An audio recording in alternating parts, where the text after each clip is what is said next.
Tiga.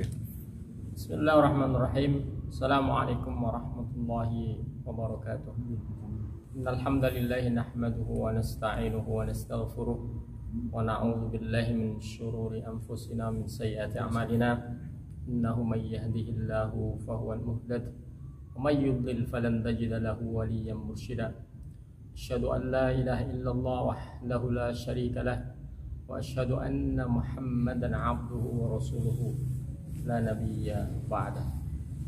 Kaum muslimin yang dirahmati Allah, ayah bunda, anak-anakku sekalian yang kami cintai, yang kami hormati semuanya.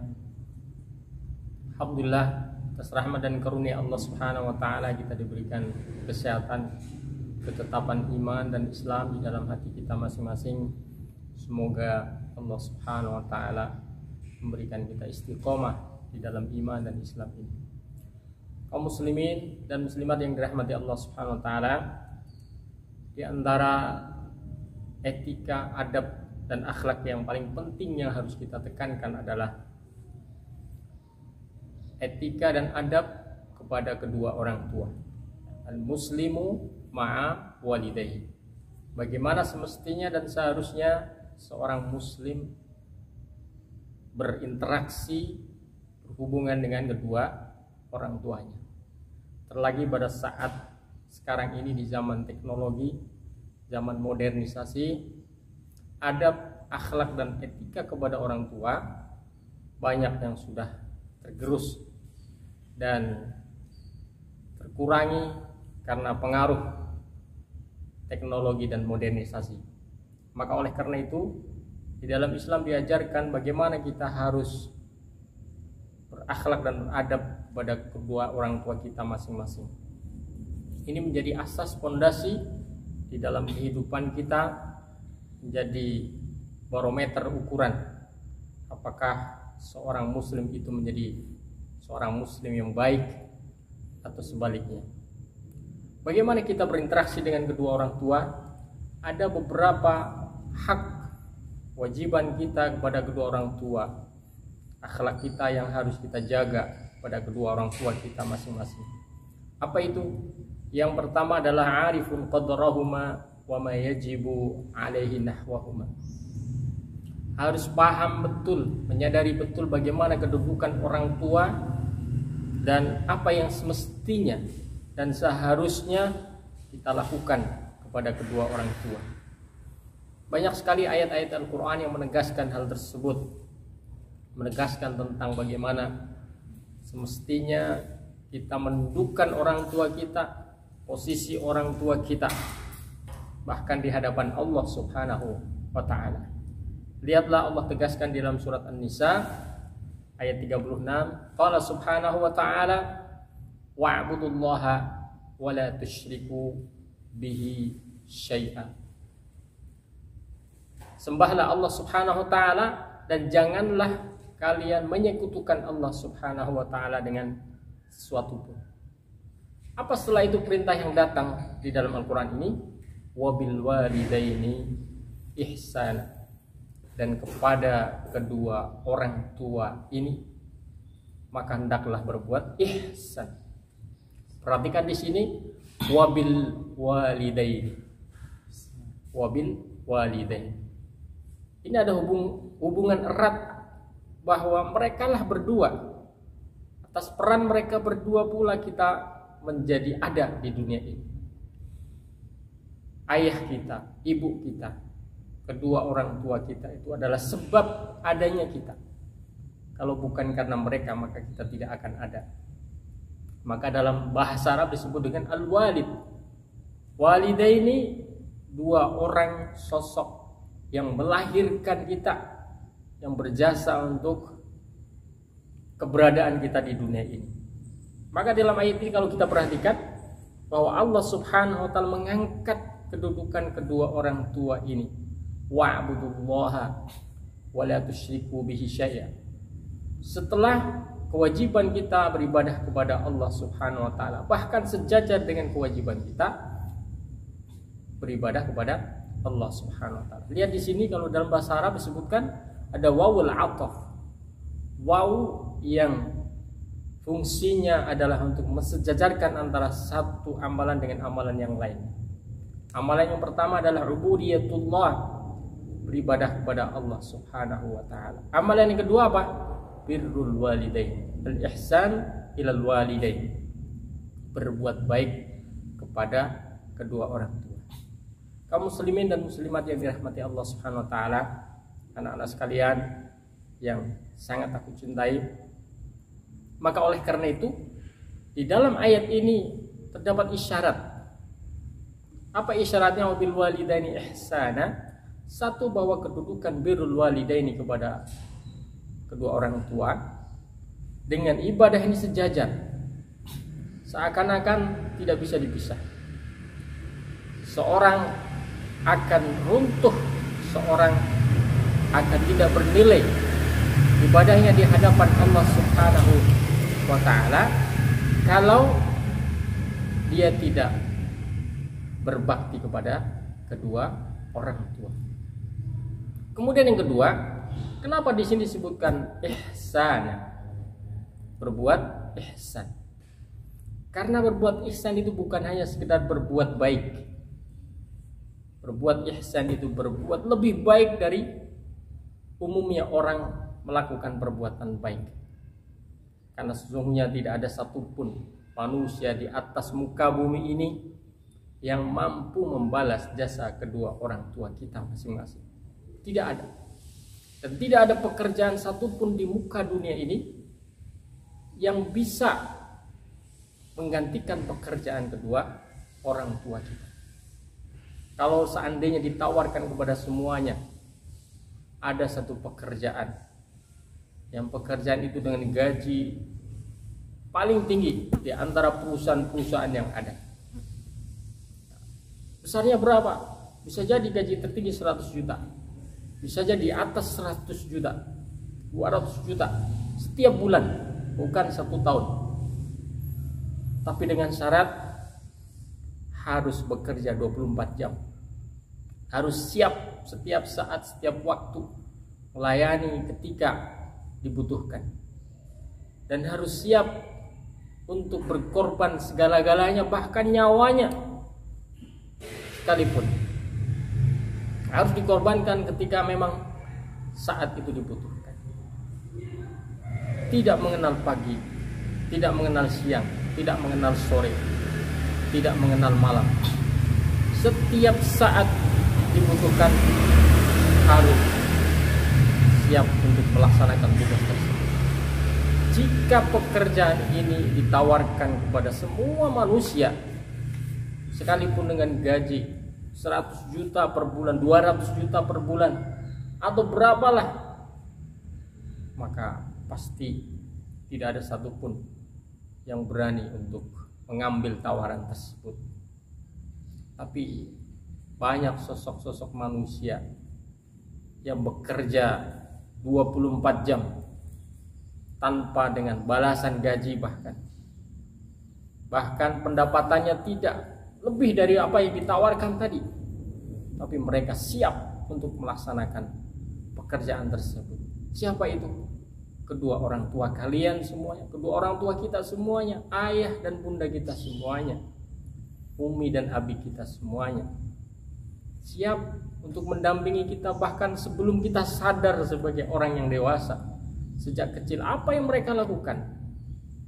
Yang mereka lakukan adalah menjaga kita. Ketika kita belum tidur, maka mereka berusaha untuk menidurkan kita. Ketika kita terbangun lapar, haus, maka berusaha mereka memberikan kita makan dan minum. Ketika kita gelisah, maka berusaha mereka untuk menenangkan kita. Ketika kita sakit, mereka berusaha untuk menyembuhkan kita, memberikan kita obat agar kita kembali sehat seperti semula. Kaum muslimin dan muslimat yang dirahmati Allah, anak-anakku yang sangat kami cintai, maka oleh karena itu disinilah letaknya kenapa Allah Subhanahu wa ta'ala menegaskan wabil walidaini ihsana. Ini isyarat, berusahalah kepada kedua orang tua kalian semuanya berbuat sebaik mungkin. Bukan hanya berbuat baik, tapi sebaik mungkin di atas kebaikan rata-rata manusia. Contoh sederhana, misalkan orang tua kita ya, menyuruh kita, nah tolong bersihkan ruang tamu, sapu debu-debunya, lap kacanya dan lain sebagainya. Maka lakukanlah. Kalau kita melakukan hal tersebut, perintah tersebut, itu baru dinamakan berbuat baik. Tapi ketika kita selesai melaksanakan perintah kedua orang tua tadi, nah, kita ingin berbuat ihsan, caranya bagaimana? Caranya, ayah, bunda, abi, umi, apakah masih ada lagi yang harus saya bersihkan? Ini namanya berbuat ihsan. Namanya berbuat ihsan. Tapi kalau hanya selesai mengerjakan perintah kedua orang tua, hanya membersihkan ruang tamu saja, selesai, itu berbuat baik. Berbuat ihsan pun ketika kita lakukan belum mampu untuk membalas jasa kedua orang tua kita. Belum bisa. Maka disinilah isyarat dari Allah Subhanahu wa ta'ala agar kita melakukan wabil walidaini ihsan. Maka kepada kedua orang tua hendaklah kalian berbuat ihsan. Ini mengapa? Karena kedudukan posisi orang tua ini sangat tinggi di mata Allah Subhanahu wa ta'ala. Di dalam ayat lain Allah Subhanahu wa ta'ala juga menegaskan hal yang sama, bahwa posisi ubudiyah, ibadah kita kepada Allah, sejajar dengan posisi birrul walidain, al-ihsan ilal walidain.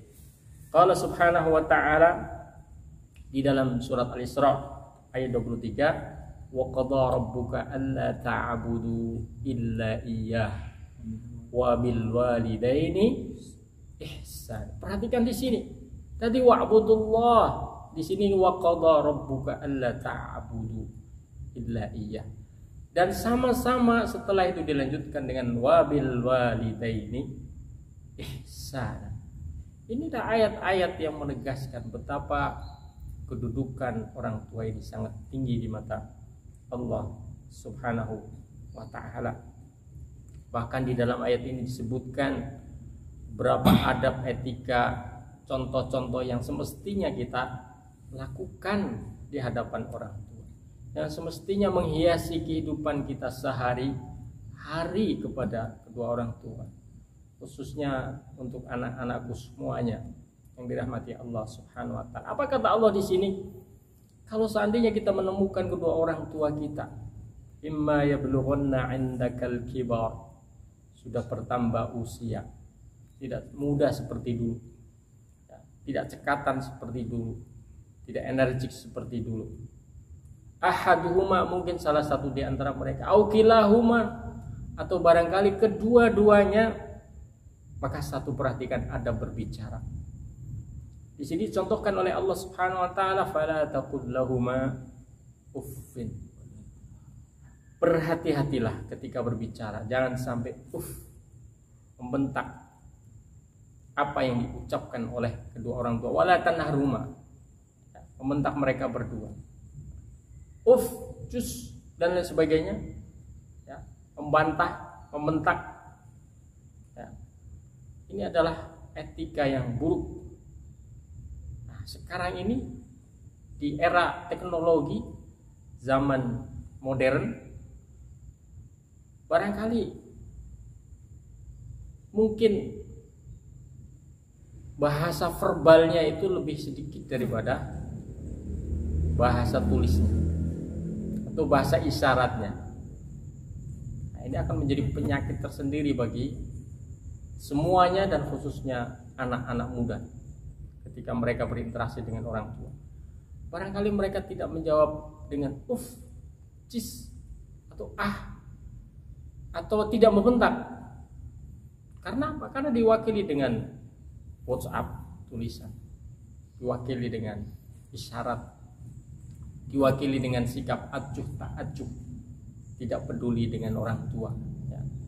Orang tua meminta bantuan ini dan itu, tapi dibiarkan, ya, tidak didengarkan. Atau kadang dalam jarak yang jauh, mungkin dikirim lewat WhatsApp dengan tulisan Nah, ini kan tidak berbicara, tapi itu mewakili pembicaraan. Kalau pembicaraan itu sampai menyakitkan kepada orang tua, maka statusnya sama dengan ini. Orang tua tidak dihiraukan, orang tua tidak didengarkan. Yang lebih didengarkan apa? Alat komunikasi yang ada di depan. Yang diperhatikan apa? Yang jauh lebih diperhatikan adalah benda kotak yang ada di depannya. Ini sangat berbahaya. Berapa kali menentang atau melakukan perbuatan sikap-sikap buruk seperti ini tanpa disadari. Mungkin secara teks tidak mengucapkan cis, atau tidak membentak, tapi secara isyarat itu sama saja statusnya. Maka bagi anak-anakku sekalian dirahmati Allah Subhanahu, berhati-hatilah dengan ini. Jangan sampai perhatian kita kepada benda-benda mati atau alat-alat teknologi ini melebihi daripada perhatian kita kepada kedua orang tua kita. Jangan sampai ketaatan kita kepada benda teknologi ini, alat teknologi ini melebihi ketaatan kita kepada kedua orang tua. Jangan sampai telinga kita lebih mendengar. Banyak sekarang anak-anak muda itu telinganya ditutupi dengan alat pendengaran, earphone, headset, sehingga tidak bisa mendengar apa yang diucapkan oleh orang tua. Ini menyakitkan bagi orang tua. Tidak semestinya, apalagi diajarkan di dalam Islam, tidak boleh melakukan. Nah, ini termasuk sebaliknya dari birrul walidain, dan ini dilarang di dalam Islam. Maka oleh karena itu di sini disebutkan fala taqul lahuma uffin wala tanharhuma, dan segala bentuknya, wa qul lahuma qaulan karima.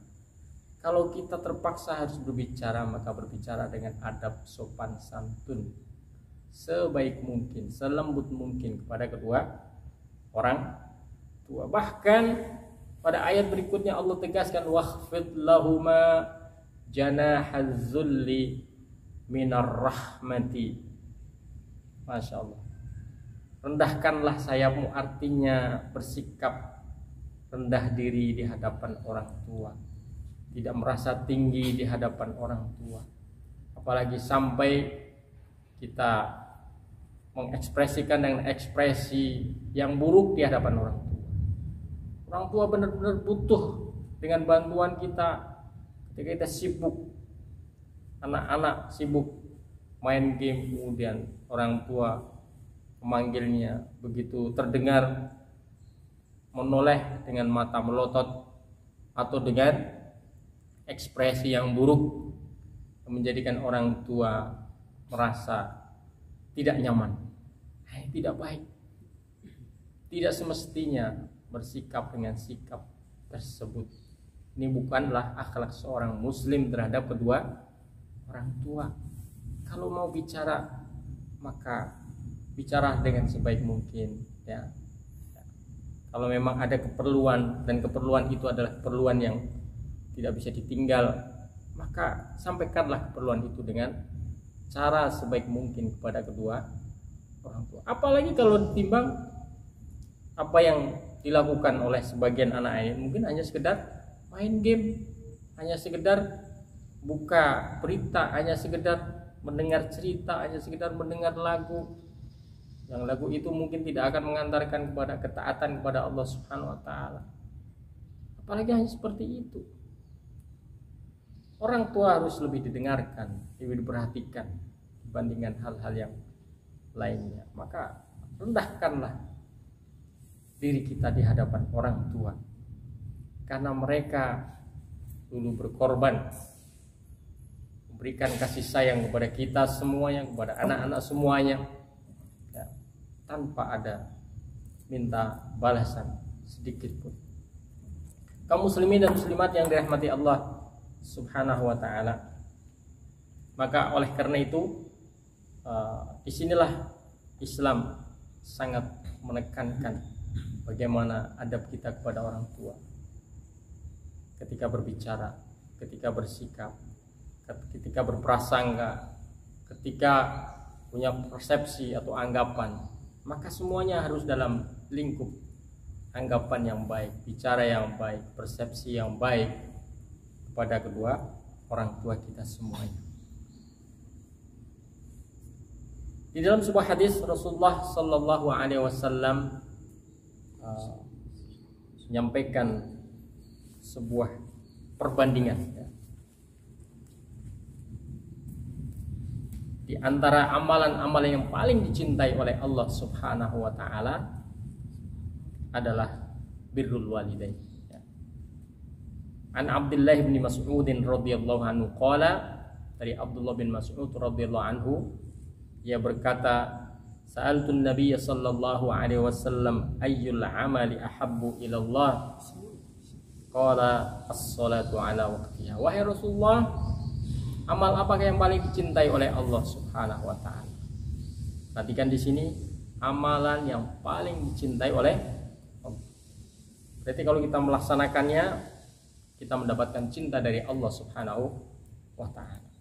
Maka Rasulullah menjawab, pertama adalah as-salatu ala waqtiha. Salat sesuai dengan waktu yang telah ditentukan. Yang lebih afdal lagi adalah di awal waktunya. Qultu summa ayyun, kemudian beliau bertanya lagi, terus apa lagi? Maka Rasulullah menjawab, qala birrul walidain. Yang kedua adalah birrul walidain, berbakti kepada kedua orang tua. Qultu summa ayyun, kemudian apalagi wahai Rasulullah? Maka Rasulullah menjawab, al jihadu fi sabilillah. Jihad fi sabilillah. Ada 3 amalan yang paling cintai oleh Allah. Peringkat pertama adalah apa? Ibadah. Wujud di antara ibadah itu yang paling penting adalah as-salah. Salat yang telah ditentukan, diwajibkan oleh Allah Subhanahu wa taala kepada kita semua. Kemudian kedua apa? Birrul walidain. Yang kedua adalah birrul walidain, berbakti kepada kedua orang tua. Hadis ini berarti menegaskan kepada kita semuanya, siapa saja yang berbakti kepada kedua orang tua pasti dia akan mendapatkan cinta Allah Subhanahu wa taala. Karena berbakti kepada kedua orang tua ini adalah amalan yang dicintai oleh Allah. Setelah ibadah kepada Allah berupa salat, as-salatu ala waqtiha, thumma birrul walidaini, thumma al-jihad fi sabilillah. Bahkan di dalam kesempatan lain ada seorang, ya, yang datang kepada Rasulullah sallallahu alaihi wasallam. Dia sudah berniat ingin hijrah dan jihad bersama dengan Rasulullah sallallahu alaihi wasallam, dan niatnya benar-benar ingin mendapatkan pahala dari Allah Subhanahu wa taala. Dalam keadaan seperti itu, Rasulullah masih memperhatikan, memberikan perhatian yang sangat besar dalam satu poin. Apa itu? Tentang kedua orang tuanya. Maka beliau bertanya kepada orang tersebut yang sudah berniat kuat untuk ikut hijrah dan berjihad. Maka beliau bertanya, Rasulullah bertanya kepada orang tersebut, fahal min walidaika ahadun hayyun? Adakah di antara dua orang tuamu itu yang masih hidup? Fayaqulu ar-rajul na'am. Benar wahai Rasulullah. Bal kilahuma, bahkan keduanya masih hidup wahai Rasulullah. Fayaqulu ar-rasulul karim, maka Rasulullah sallallahu alaihi wasallam kemudian menjawab, fatabtaghil ajra minallahi ta'ala, kamu benar-benar ingin mendapatkan pahala dari Allah? Ujibuhu ar-rajul na'am. Benar, yang saya cari hanyalah pahala dari Allah Subhanahu wa taala. Maka Rasulullah kemudian apa? Beliau mengatakan farji ila walidaika fa ahsin suhbatahuma. Kembali temui orang tuamu, hiduplah bersama dengan orang tuamu, ya. Dampingilah orang tuamu, berbaktilah kepada mereka berdua. Itu sudah cukup. Barangkali Rasulullah sudah melihat bahwa orang tua si fulan ini memang orang tua yang di saat-saat yang paling dibutuhkan, ya, sangat membutuhkan teman, sahabat, pendamping untuk membantu semua kebutuhannya dalam sehari-hari, ya, makan, minum dan lain sebagainya. Bagaimana mereka berdua bisa memenuhi kebutuhannya kalau tidak ada yang mendampingi? Sekalipun itu ditinggalkan untuk berjihad, Maka Rasulullah tidak menerima orang tersebut. Orang tersebut disuruh pulang, kembali kepada kedua orang tuamu, temani mereka berdua, dampingi mereka berdua, lakukanlah birrul walidaini untuk mereka berdua. Kaum muslimin dan muslimat yang dirahmati Allah Subhanahu wa ta'ala. Inilah prinsip di dalam Islam. Harus memberikan perhatian yang penuh pada kedua orang tua kita. Karena posisi mereka di hadapan Allah Subhanahu wa ta'ala sangat tinggi. Kedudukan mereka setelah ubudiyatullah Subhanahu wa ta'ala, setelah ibadah kepada Allah Subhanahu wa ta'ala. Jamaah sekalian, kaum muslimin dan muslimat yang dirahmati Allah Subhanahu wa ta'ala, ingatlah satu kisah yang sangat menggetarkan. Yang kisah ini nanti ujung-ujungnya adalah memberikan pesan kepada kita semuanya, kepada anak-anak sekalian, pada siapa saja yang masih punya orang tua, bahwa suara orang tua, ya, perhatian kepada orang tua harus diberikan oleh anak-anak mereka dalam kondisi-kondisi yang mereka sangat membutuhkan perhatian tersebut. Kisah ini sangat ma'ruf, yaitu kisahnya Juraij al-Abid. Juraij al-Abid.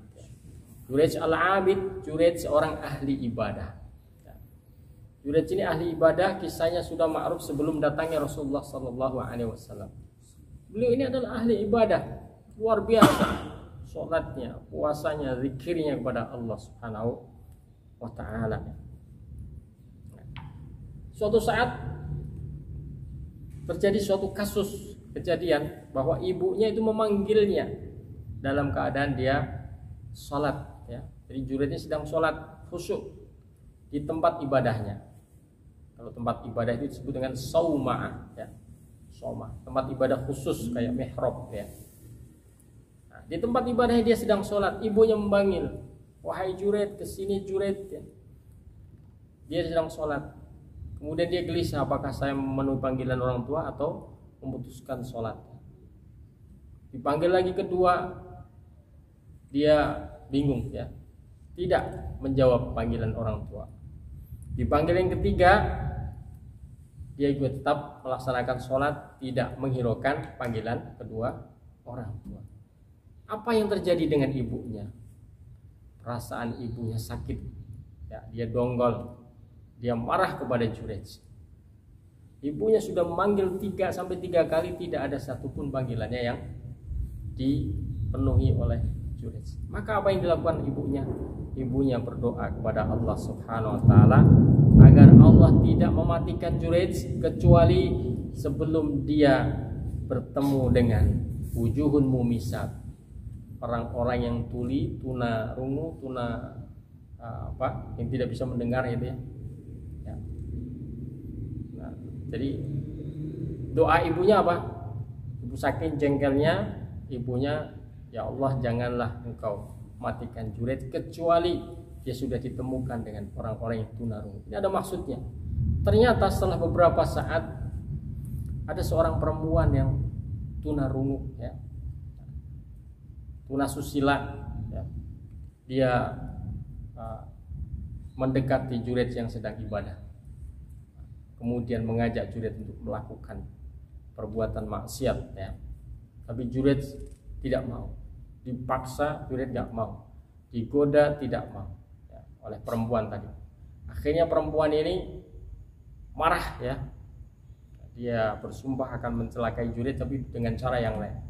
Maka dia pergi, tinggalkan Juraij, kemudian ketemu dengan penggembala kambing, ya.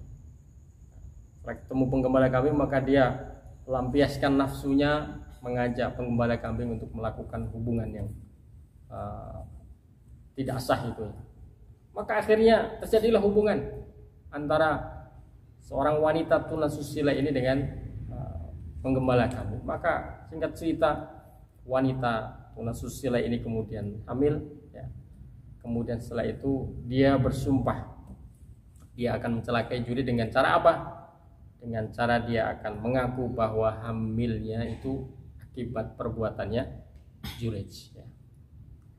Orang wanita seperti ini disebut dengan mumis, ya, mumisah, ya, paling tunasusila, ya.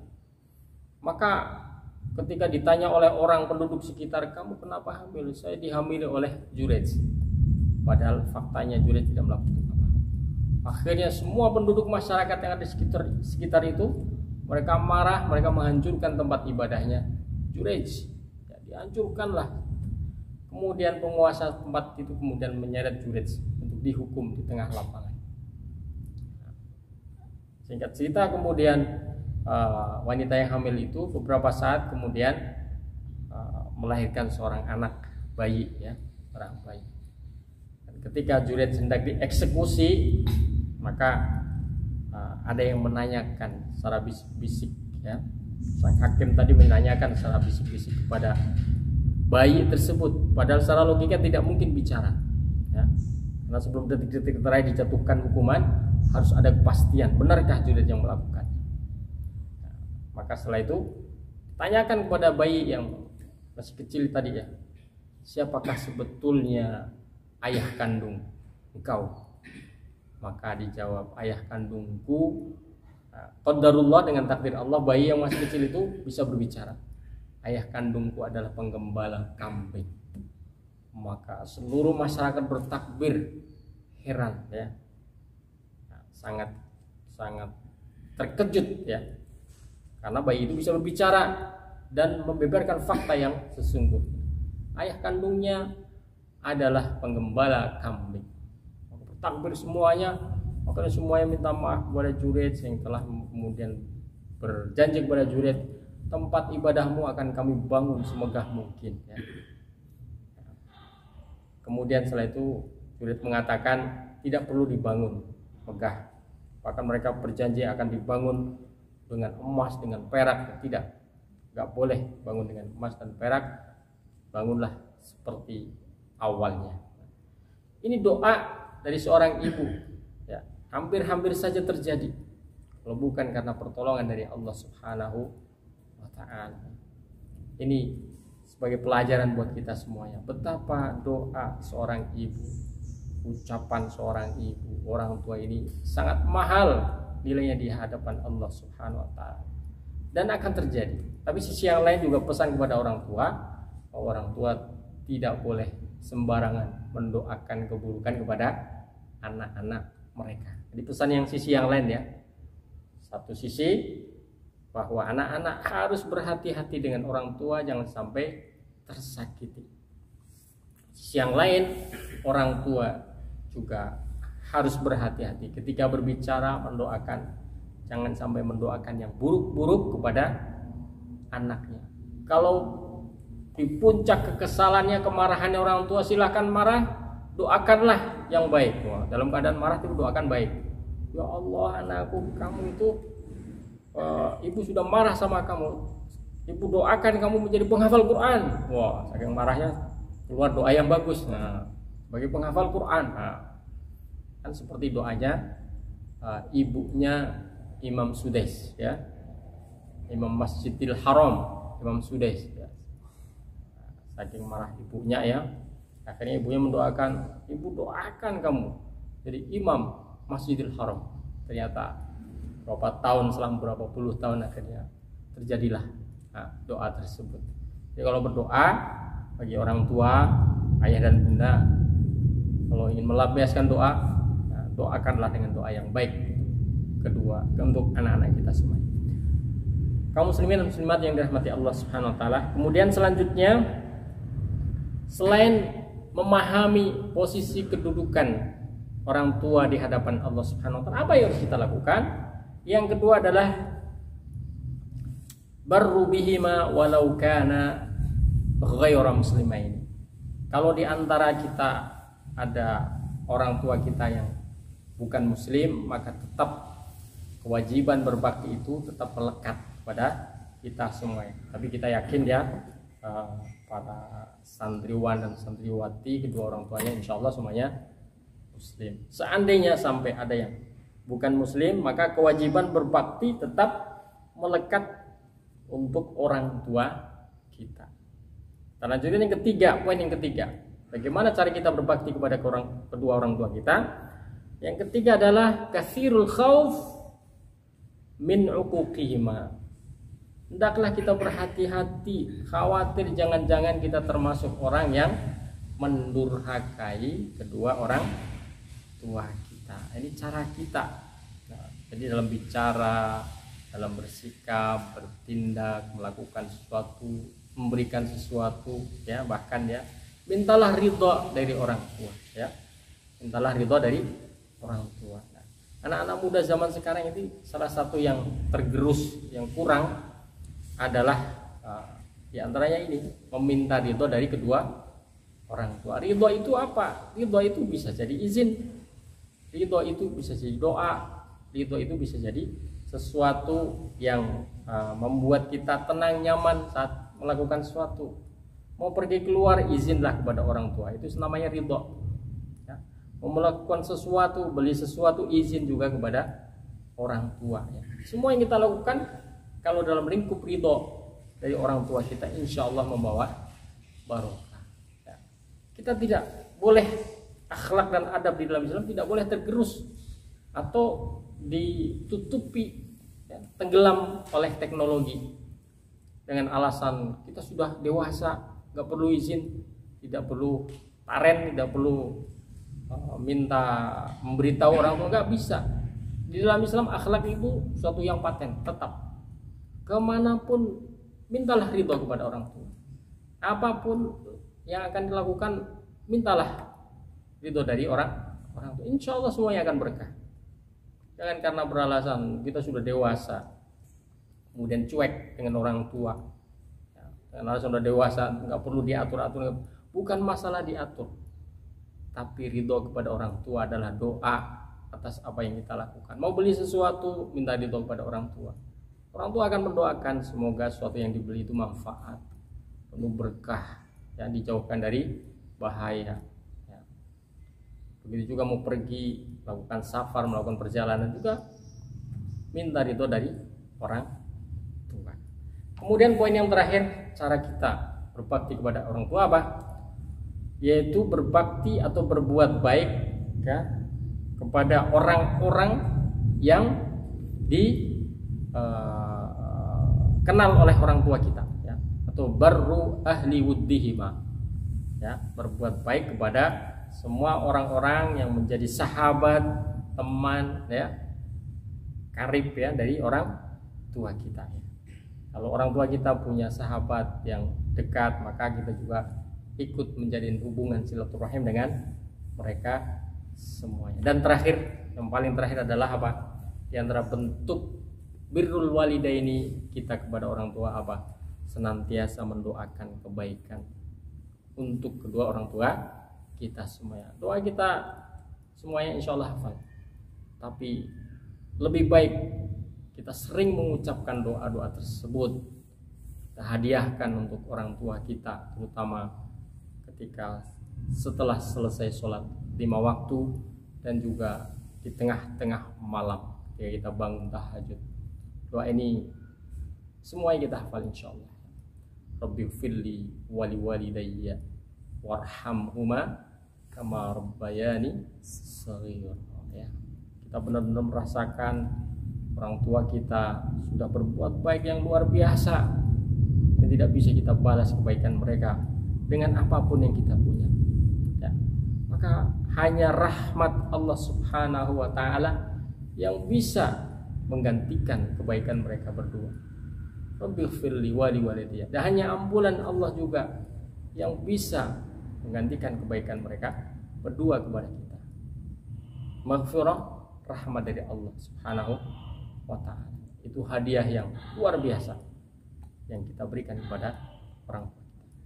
Baik, barangkali itu sebagai pengingat buat kita semuanya, mari kita tetap berbuat baik, berbakti kepada kedua orang tua, karena sesungguhnya orang tua ini posisinya, kedudukannya, kemuliaannya di mata Allah Subhanahu wa taala sangat tinggi. Maka janganlah kita sampai lakukan sesuatu yang mendurhakai kedua orang tua kita.